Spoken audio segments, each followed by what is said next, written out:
Starting pitcher Chase Brookshire for a few opening comments on his outing. Felt good. Just wanted to come out early and just execute early, not get behind in counts, give our team a chance to win, give our guys a chance to scrap a few runs together early. Overall, felt good. Dylan, if you would talk about your at bat in the fifth, the triple, and then also maybe the pitching. Yeah, he started off with a hanging breaking ball that at bat I remember and went away, and then I guess breaking ball the next pitch, and he hung it again, and I just put a good swing on it. And, overall, I thought that pitching was, they got the victory, and yeah, we had 6 hits, but we couldn't string anything together that game. Coach Jarvis, a few comments. Just the fact that if you're a fan sitting in the stands, you got to enjoy a tremendous college baseball game. And what a pitching performance these two left-handers went out to give us at the beginning of the day. Hopefully Fry is going to be okay. I don't know what the injury was that took him out of the ball game, but what a tremendous job the young man did. And of course, Chase was able to perform every bit as well as he did, and gave us every opportunity to win that ball game. We just couldn't string anything together. They always had us in a 2-out hole, it seemed like, with the exception of the time that Dylan led off the inning with a single, and then our kids were able to execute and get the run home in that situation. But other than that, we weren't able to come up with the 2-out hit that we needed when we did have him on the ropes a couple of times. Let's go ahead and take questions. Ready? Coach, you talked about the 2-out hits, the lack of really, other than Dylan, that was the only hit you had that was without 2 outs. Did that kind of take you out of the small ball game that you maybe wanted to play today? Absolutely. I mean, we were able to, at one point, we were able to string together a stolen base where Drew Turner reached, stole second base. Again, we couldn't get the 2-out hit to try to get him home. We weren't ever in a situation where we really wanted to use the sacrifice bunt, of course, just due to the fact that we were always in a 2-out hole when we did have runners. So we weren't able to advance anybody in the scoring position earlier than that. So, their pitching and their defense took us out of our game a little bit offensively, what we would like to do as far as trying to generate offense and generate runs. And you have to tip your cap to them. We knew they were going to be a fundamentally sound team. I know what Pat teaches and preaches with these kids, and so we knew it was going to be this type of a struggle is what we were anticipating.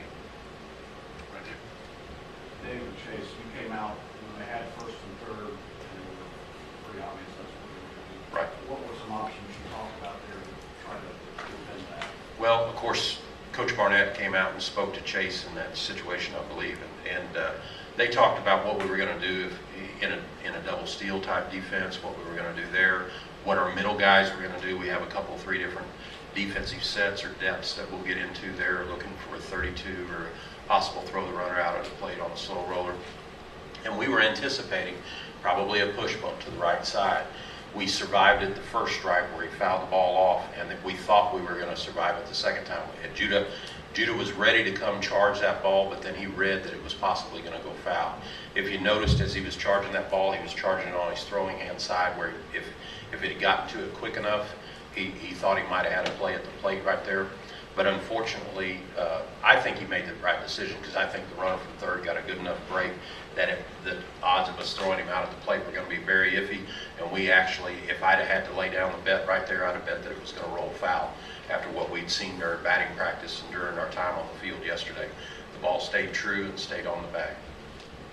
Coach, Philip Parsley had a big at bat. It seemed like you guys were on the verge of kind of breaking through. And I know that he hadn't had the year maybe that he wanted to have. Absolutely. It seems like he really, really battled there. And if you talk a little about his performance today. Well, I'm thrilled to death for Philip because of the fact that, he's been a senior. He's spent a lot of time on the bench during his 4 years here. But every time we've asked him to come in and fill a role for us over that 4-year period, Philip stepped up and been willing and ready. We've run into the injury bug just a little bit at times this spring, and that's given Philip more opportunities. If you look at his at-bat totals, he's got more at-bats this year.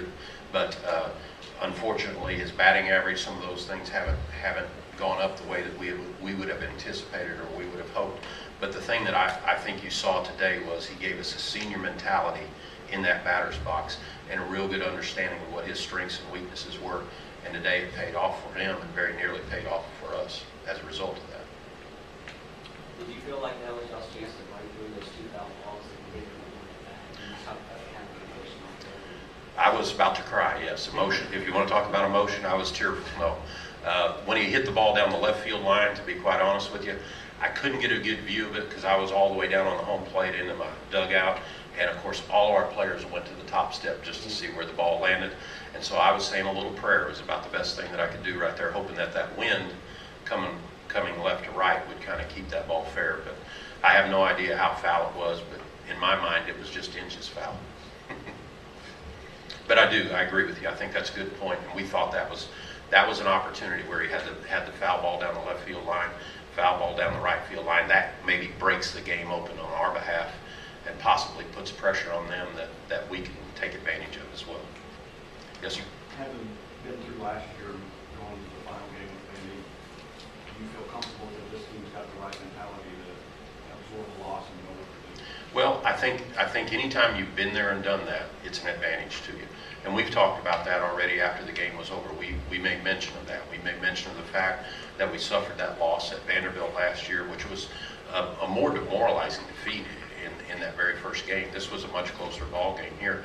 But we have a lot of resolve on that team, a lot of high character on our kids, and we feel like we have the opportunity in front of us to go out tomorrow, and there's work to be done tomorrow. If we can take that first step, then the next step gets a little bit easier and so on from there. We do believe this. We believe that we've got a pretty solid pitching staff and a very strong bullpen to give us the opportunity and put us in a position to try to do that. But it's got to become one step at a time. We'll wrap it up. Coach, we'll talk about tomorrow's pitching plans maybe. Well, Matt Heyman, a fifth-year senior, a redshirt senior, will go to the mound for us. He's been a big game pitcher for us all year long. Our team has a lot of faith in him, and it's a game where our backs are against the wall, and we have to look at survival as the first priority for sure. Anything else, guys? Ladies? Thank you. Thank you, guys.